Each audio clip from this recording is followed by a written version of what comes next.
Hello students. Last class में हमने experimental result देखे थे फोटो इलेक्ट्रिक इफेक्ट के। ओके, और इसमें हमने कितने रिजल्ट्स देख लिए थे? 1 2 3 4 5, है ना। तो 5 हमने इसके कंक्लूजन्स देखे थे फोटो इलेक्ट्रिक इफेक्ट के। आई होप आपको वो समझ में आ गए होंगे, और जो भी इसकी डिटेल थी वो मैंने यहाँ पे आपके सामने नोट कर रखी है।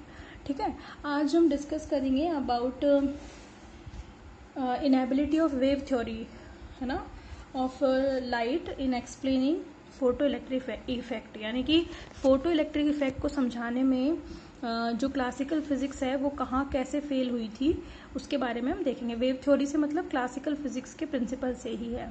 ठीक है, तो आज हम ये जानने की कोशिश करेंगे कि क्या क्या मुश्किलें आई थी किसको समझने में, फोटो इलेक्ट्रिक इफेक्ट को समझने में अकॉर्डिंग टू क्लासिकल फिजिक्स। ठीक है, क्लासिकल फिजिक्स ही है जो वेव थ्योरी में बोल रही हूँ, वो क्लासिकल फिजिक्स से ही मतलब है। ठीक है, तो आज का हमारा टॉपिक है इनएबिलिटी ऑफ वेव थ्योरी, है ना, या फिर आपके एग्जाम में क्लासिकल फिजिक्स भी लिखा हुआ आ सकता है। इनएबिलिटी ऑफ वेव थ्योरी, और we can say classical physics in explaining photo electric effect. ठीक है, चलें एक एक करके देखेंगे हम कि कहाँ कहाँ classical physics photo electric effect को समझाने में फेल हुई थी। ठीक है, ज़्यादा बर्डन नहीं लेना है, टॉपिक थोड़ा सा लेंथी हो गया है, तो भाई फोटो इलेक्ट्रिक इफेक्ट की अगर आपको कंप्लीट डिस्क्रिप्शन चाहिए तो उसमें ये सब आता है, और इसमें एक भी ऐसी चीज़ नहीं है जिसको मैं ये कह सकूँ कि भाई ये इंपॉर्टेंट नहीं है, इसको आप क्विट कर सकते हैं, है ना। तो ऐसा कुछ भी नहीं है इसमें। फोटो इलेक्ट्रिक इफेक्ट बहुत ही क्वांटम फिजिक्स का सबसे इंपॉर्टेंट टॉपिक है। ठीक है, इवन इसके बाद हम क्वांटम इफेक्ट पढ़ेंगे, उससे भी ज़्यादा इंपॉर्टेंट है फोटो इलेक्ट्रिक इफेक्ट। ठीक है, तो क्वांटम इफेक्ट भी बहुत ज़्यादा इंपॉर्टेंट है, लेकिन उससे भी ज़्यादा है फोटो इलेक्ट्रिक इफेक्ट, और ये आपके आगे भी बहुत चीज़ों में काम आने वाला है। ठीक है, तो आप इसको बहुत ही ध्यान से पढ़ें, एक एक करके समझाया है। शुरुआत में मैंने फोटो इलेक्ट्रिक इफेक्ट समझाया था क्या होता है, फिर हमने इसका एक्सपेरिमेंटल सेटअप देखा था, एक्सपेरिमेंटल सेटअप की वर्किंग देखी थी हमने किस तरीके से काम करता है, देन हमने इसके कंक्लूजन देखे थे, और आज हम इसको देख रहे हैं कि इनएबिलिटी क्या है क्लासिकल फिजिक्स को समझाने में। यानी कि एक तरीके से ये नीड है किसकी, क्वांटम फिजिक्स की, क्योंकि क्वांटम फिजिक्स ही फोटो इलेक्ट्रिक इफेक्ट को एक्सप्लेन कर पाई थी, क्लासिकल फिजिक्स नहीं कर पाई थी। तो ये जो जितनी भी हम इनएबिलिटी पढ़ेंगे वो एक्चुअली ओरिजिन है किसका, क्वांटम फिजिक्स का, या उसकी नेसेसरी है क्वांटम फिजिक्स की, कि क्यों हमें क्वांटम फिजिक्स की ज़रूरत पड़ी, क्यों हमारा क्लासिकल फिजिक्स से काम नहीं चल पाया। बात समझ में आ रही है? तो एक एक पॉइंट को ध्यान से देखते हुए हम आगे बढ़ेंगे। नंबर 1, फर्स्ट पॉइंट, कि पहली इनएबिलिटी क्या थी क्लासिकल फिजिक्स की एक्सप्लेन करने में फोटो इलेक्ट्रिक इफेक्ट को। ठीक है, कल ही हमने ये देखा था जब हमने कंक्लूजन पढ़े थे फोटो इलेक्ट्रिक इफेक्ट के, कि जो स्टॉपिंग पोटेंशियल होता है ना, स्टॉपिंग पोटेंशियल जो होता है, या हम इसे स्टॉपिंग पोटेंशियल को ही हम क्या कहते हैं, ये एक तरीके से मैक्सिमम एनर्जी होती है, या फिर से मैक्सिमम काइनेटिक एनर्जी कह सकते हैं। ये डिपेंड नहीं करती, किस पर डिपेंड नहीं करती, ये डिपेंड नहीं करती इंटेंसिटी पर। हमने ये देखा था कि स्टॉपिंग पोटेंशियल इंटेंसिटी पर डिपेंड नहीं करता। ठीक है, तो according to quantum physics, stopping potential doesn't depend upon intensity, but according to classical physics, stopping potential depends upon intensity. अब अगर classical physics ये कहती है कि stopping potential intensity पर depend करता है, तो हमें experimental results तो just उल्टे मिलते हैं। समझ में आ रही है? क्योंकि हमने कल जो हमने पढ़े थे, ये सारे के सारे जो हमने क्या पढ़े थे, कल जो हमने कंक्लूजन पढ़े थे, ये एक्सपेरिमेंटल रिजल्ट्स पढ़े थे, हम इनसे मैच करते हैं तो क्लासिकल फिजिक्स से जितने भी रिजल्ट मिलते हैं वो इसके जस्ट उल्टे मिलते हैं। ठीक है, कल ही हमने पढ़ाई, देखो लिखा हुआ भी है मैंने कि जो स्टॉपिंग पोटेंशियल है वो doesn't depend upon intensity of light. तो एक्सपेरिमेंटली तो डिपेंड नहीं करता, but according to classical physics stopping potential depend करता है किस पर, इंटेंसिटी पर। कैसे, वो मैं बता देती हूँ। हमने ऑप्टिक्स पढ़ी हुई है ना, ऑप्टिक्स में हमने सुपर पोजिशन प्रिंसिपल पढ़ा था, अगर आपको ध्यान हो तो। वेव्स का वेव्स का हमने सुपरपोजिशन प्रिंसिपल पढ़ा था, किसमें इंटरफेरेंस से पहले हमने एक सुपरपोजिशन प्रिंसिपल पढ़ा था, ठीक है। तो ये हम वेव थ्योरी से तो देखना चाह रहे हैं, तो वहाँ हमने ये देखा था कि जो आई मतलब इंटेंसिटी किसके डायरेक्टली प्रोपोर्शनल होती है, ए स्क्वायर। ए क्या है, एम्पलीट्यूड, ठीक है। इंटेंसिटी से मतलब है एनर्जी से, ठीक है। तो अगर intensity is proportional to A square है तो अकॉर्डिंग टू क्लासिकल फिजिक्स पता है आपको क्या होता है कि वहाँ पर एनर्जी डायरेक्टली प्रोपोर्शनल होती है किसके, इंटेंसिटी के। तो अगर एनर्जी इंटेंसिटी के डायरेक्टली प्रोपोर्शनल है और इंटेंसिटी एम्पलीट्यूड के डायरेक्टली प्रोपोर्शनल है, दैट मीन्स कि एनर्जी जो है वो किस पर डिपेंड करती है, इंटेंसिटी पर। यानी कि आप जैसे जैसे एनर्जी अगर आप इंटेंसिटी बढ़ाओगे वेव की तो दैट मीन्स एनर्जी भी बढ़नी चाहिए, ठीक है। लेकिन कल हमने देखा था कि अगर वेव जो आने वाला फोटोन है या आने वाली जो वेव है उसकी इंटेंसिटी आप कितनी भी बढ़ाओ, स्टॉपिंग पोटेंशियल पर कोई फ़र्क नहीं पड़ता। ये हमने देखा था। हमने वो जो ग्राफ बनाया था ना, एक फॉर डिफरेंट इंटेंसिटीज़ हमने एक ग्राफ बनाया था। पहली इंटेंसिटी के लिए कर्व कुछ इस तरीके से मिला था, दूसरी के लिए कुछ इस तरीके से मिला था, लेकिन इन दोनों का स्टॉपिंग पोटेंशियल हमें सेम मिला था। दैट मीन्स कि intensity doesn't depend upon stopping potential, और we can say stopping potential doesn't depend upon intensity. यानी कि इंटेंसिटी यानी एनर्जी को आप कितना भी इंक्रीज करो, इंटेंसिटी से क्या मतलब है, एनर्जी से। तो अगर आप एनर्जी को कितना भी इंक्रीज करो, ठीक है, स्टॉपिंग पोटेंशियल पर कोई फर्क नहीं पड़ने वाला। समझ में आ गई बात। तो इंटेंसिटी का स्टॉपिंग पोटेंशियल पर कोई फर्क नहीं पड़ता, but according to classical physics energy किस पर डिपेंड करनी चाहिए, इंटेंसिटी पर। तो यहाँ पे पहली चीज़ तो यही गलत हो जाती है, क्योंकि according to experiments stopping potential intensity पर डिपेंड नहीं करता, ठीक है। समझ में आ रही बात। तो मैं इस बात को लिख देती हूँ, according to classical physics kinetic energy should be, you है बीच में, should be depend upon intensity, ठीक है। Means if energy is increased then emitted electrons will be increase।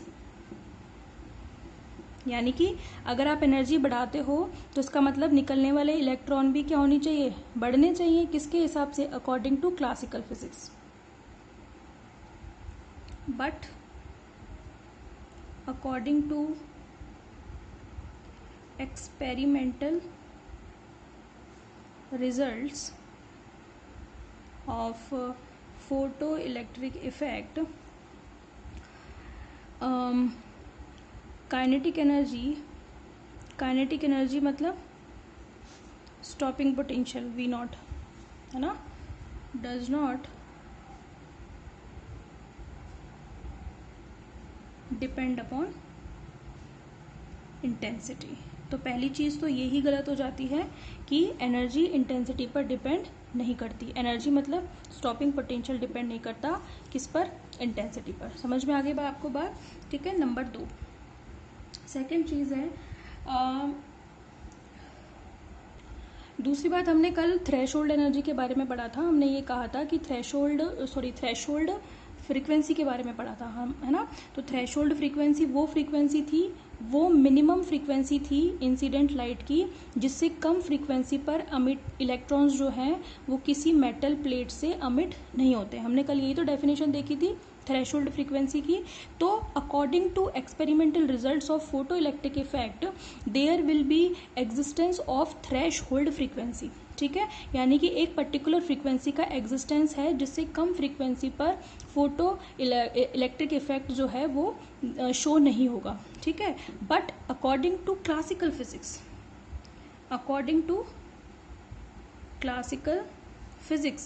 Classical physics ये कहती है कि किसी भी फ्रीक्वेंसी पर, यानी कि 0 से लेकर के कितनी भी फ्रीक्वेंसी की अगर आप लाइट इंसिडेंट कराते हो किसी मेटल प्लेट पर और उसकी एनर्जी को बढ़ाते हो तो इलेक्ट्रॉन्स एमिट होंगे, ठीक है। तो according to classical physics any frequency electrons can be emitted at high intensity, यानी कि अगर आप इंटेंसिटी को बढ़ाते हैं और कोई भी फ्रीक्वेंसी की लाइट इंसिडेंट करते हैं मेटल प्लेट पर तो इलेक्ट्रॉन बाहर निकलेंगे, है ना। बट अकॉर्डिंग टू कौन सी experimental results of photo electric effect, क्या होता है, only wave of frequency more than threshold frequency can emit the electrons from the metal plate। ठीक है, यानी कि अगर मैं इन शॉर्ट में कहूँ तो मैं ये कह सकती हूँ कि जो क्लासिकल फिजिक्स है उसके हिसाब से थ्रेशोल्ड फ्रीक्वेंसी नाम की किसी चीज़ का कोई एग्जिस्टेंस नहीं है, यानी कि किसी भी फ्रीक्वेंसी पर एक मेटल प्लेट से इलेक्ट्रॉन्स एमिट किए जा सकते हैं। लेकिन फोटो इलेक्ट्रिक इफेक्ट का जो एक्सपेरिमेंटल रिजल्ट है वो ये कहता है कि किसी भी फ्रीक्वेंसी पर नहीं भाई, बल्कि एक ऐसी मिनिमम फ्रीक्वेंसी होती है, हर एक मेटल के लिए अलग अलग होती है, जिससे कम पर किसी धातु की प्लेट से इलेक्ट्रॉन एमिट नहीं किए जा सकते, आप चाहे इंटेंसिटी को फिर कितना भी बढ़ा दो। ठीक है, सपोज करो आपके पास एक मेटल प्लेट है और वो किसकी है, कॉपर की, और उसके लिए थ्रेशोल्ड फ्रीक्वेंसी है, सपोज करो आप 5 हर्ट्ज है। ठीक है, लेकिन अगर आप एक ऐसी वेव इंसिडेंट कराते हो जिसकी फ्रीक्वेंसी है 2 हर्ट्ज, बट आप इसकी इंटेंसिटी को कंटिन्यूस इंक्रीज करते जा रहे हो, ठीक है, तो ये 2 हर्ट्ज फ्रीक्वेंसी की वेव इस मेटल प्लेट से इलेक्ट्रॉन्स को एमिट नहीं कर पाएगी। ये आप ध्यान रखें। क्यों? क्योंकि आप इसको जो वेव आप इंसिडेंट करा रहे हो वो एक मिनिमम इसकी जो फ्रीक्वेंसी है थ्रेशोल्ड फ्रीक्वेंसी उससे कम है।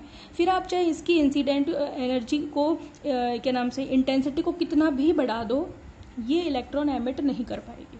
समझ में आ गई? तो थ्रेशहोल्ड फ्रीक्वेंसी से कम फ्रीक्वेंसी की लाइट को इंसिडेंट कराने से इलेक्ट्रॉन्स एमिट नहीं होंगे, चाहे जितनी भी ज़्यादा वेव की इंटेंसिटी हो। समझ में आ गई बात? तो इन 4 लाइन में मैंने यही कहा है कि according to classical physics at any frequency electrons can be emitted at high intensity, ठीक है, but according to experimental result of photoelectric effect only wave of frequency more than threshold frequency can emit electrons from the metal plate. समझ में आ गई बात आपको? तो ये दूसरा फेलियर है किसका? क्लासिकल फिजिक्स का। नंबर 3, तीसरा है आपका, हमने कल ये पढ़ा था कि मेटल प्लेट पर वेव के इंसिडेंट होने में और इलेक्ट्रॉन के एमिट होने में कोई टाइम लैग नहीं होता, यानी कि समय पश्चता नहीं होती। ऐसा नहीं होता कि भाई आपने वेव इंसिडेंट कराई तो उसके कुछ समय बाद 2 सेकंड 5 सेकंड बाद इलेक्ट्रॉन निकलेंगे, ऐसा नहीं होता। जैसे ही आपने वेव को इंसिडेंट कराया वैसे ही इलेक्ट्रॉन्स एमिट हो जाते हैं, ये हमने देखा था, ठीक है। But according to classical physics ये कहती है कि जब आप किसी मेटल प्लेट पर कोई वेव इंसिडेंट कराते हो तो वो वेव क्या होती है कि इसमें जितने भी पार्टिकल्स हैं ये उन सभी को इक्वली डिस्ट्रीब्यूट हो जाती है ये एनर्जी। सपोज करें आपने hν एनर्जी दी है ना और इस मेटल प्लेट के अंदर मान लो 12 इलेक्ट्रॉन्स हैं, तो ये हर एक इलेक्ट्रॉन को कितनी एनर्जी मिलेगी? hν/12 मिलेगी। अब इतनी कम फ्रीक्वेंसी का अगर फोटोन किसी इलेक्ट्रॉन को अपनी एनर्जी देता है तो फिर उस इलेक्ट्रॉन को निकलने में कुछ वक्त लगेगा, कुछ टाइम लगेगा। क्यों? क्योंकि सारी की सारी एनर्जी किसी एक फोटोन को ना मिल करके सभी में बराबर बराबर बट गई, ठीक है, या फिर कम ज़्यादा हो गई, जो भी हिसाब है, लेकिन एक ही फोटोन की एनर्जी एक इलेक्ट्रॉन को नहीं मिली, ठीक है। इसकी वजह से अगर कम एनर्जी मिलेगी इलेक्ट्रॉन को तो इलेक्ट्रॉन बाहर निकलने में कुछ टाइम लगाएगा, क्योंकि वो चाहेगा कि उसको और फोटोन मिल जाए और एनर्जी मिल जाए तो वो बाहर निकले। इसका मतलब ये है, according to classical physics there must be time lag between incident of light and emission of electron, ठीक है। बट हमने देखा है एक्सपेरिमेंटली कि इंसिडेंट ऑफ लाइट और एमिशन ऑफ इलेक्ट्रॉन के बीच में कोई बहुत ज़्यादा टाइम लैग नहीं होता, और मैंने इसका टाइम भी आपको बताया था कि लगभग 3 × 10⁻⁹ सेकेंड होता है। कितना कम है? 10⁻⁹ सेकेंड, मतलब ना के बराबर समय लगता है लाइट के इंसिडेंट होने में और एमिट होने में। बात समझ में आ रही है आपको? तो हमने 3 इसके इनएबिलिटीज़ पढ़ी, 3 ही इनएबिलिटी हैं, 3 ही फेलियर हैं किसके, क्लासिकल फिजिक्स के, और एक्चुअली ये ही नेसेसरी थे किसके लिए, ओरिजिन ऑफ क्वांटम फिजिक्स के लिए। समझ में आ रही है आपको बात? तो पहली तो चीज़ ये थी कि according to classical physics energy depend करनी चाहिए किस पर, इंटेंसिटी पर, यानी कि अगर आप इंटेंसिटी बढ़ाते जाओगे तो बाहर निकलने वाले इलेक्ट्रॉनों की गतिज ऊर्जा भी उतनी ही बढ़ती जाएगी अकॉर्डिंग टू क्लासिकल फिजिक्स। लेकिन हम एक्सपेरिमेंटली देख चुके हैं कि स्टॉपिंग पोटेंशियल यानी कि एनर्जी इंटेंसिटी पर डिपेंड नहीं करती, पहली बात। दूसरी बात ये थी कि जो क्लासिकल फिजिक्स है वो ये कहती है कि थ्रेशोल्ड फ्रीक्वेंसी नाम की किसी चीज़ का कोई एग्जिस्टेंस नहीं होता, यानी कि किसी भी फ्रीक्वेंसी पर इलेक्ट्रॉन्स को मेटल प्लेट से बाहर निकाला जा सकता है, किससे, इंटेंसिटी को बढ़ाकर। लेकिन क्वांटम फिजिक्स यानी कि फोटोइलेक्ट्रिक इफेक्ट का एक्सपेरिमेंटल रिजल्ट ये कहता है कि थ्रेशोल्ड फ्रीक्वेंसी से कम फ्रीक्वेंसी की लाइट को इंसिडेंट कराने पर मेटल प्लेट पर इलेक्ट्रॉन्स बाहर नहीं निकल सकते, चाहे जितनी इंटेंसिटी बढ़ा दी जाए। तीसरी बात कि दोनों के बीच में कोई टाइम लैग नहीं होता, दोनों मतलब incident of light and emission of electron, but according to classical physics there will be a time lag between incident of electron and emission of electrons. समझ में आ रही है बात आपको? ठीक है, तो ये फेलियर थे 3। नेक्स्ट जो हम करेंगे वो हम आइंस्टीन का एक्सप्लेनेशन पढ़ेंगे according for the photo electric effect. ठीक है, यानी कि आइंस्टीन ने अपनी क्या थ्योरी दी थी फोटो इलेक्ट्रिक इफेक्ट को समझाने के लिए, उसने एक्चुअली यूज़ किया था प्लांक की क्वांटम थ्योरी को ही। ठीक है, तो प्लांक की क्वांटम थ्योरी मतलब क्वांटम फिजिक्स को ही उसने यूज़ किया और फोटो इलेक्ट्रिक इफेक्ट को एक्सप्लेन किया था। तो in next video we will discuss about Einstein's explanation for the photo electric effect. ठीक है, और वो बहुत इंपॉर्टेंट है, एग्जाम में बराबर पूछा जाता है। ठीक है, थैंक यू।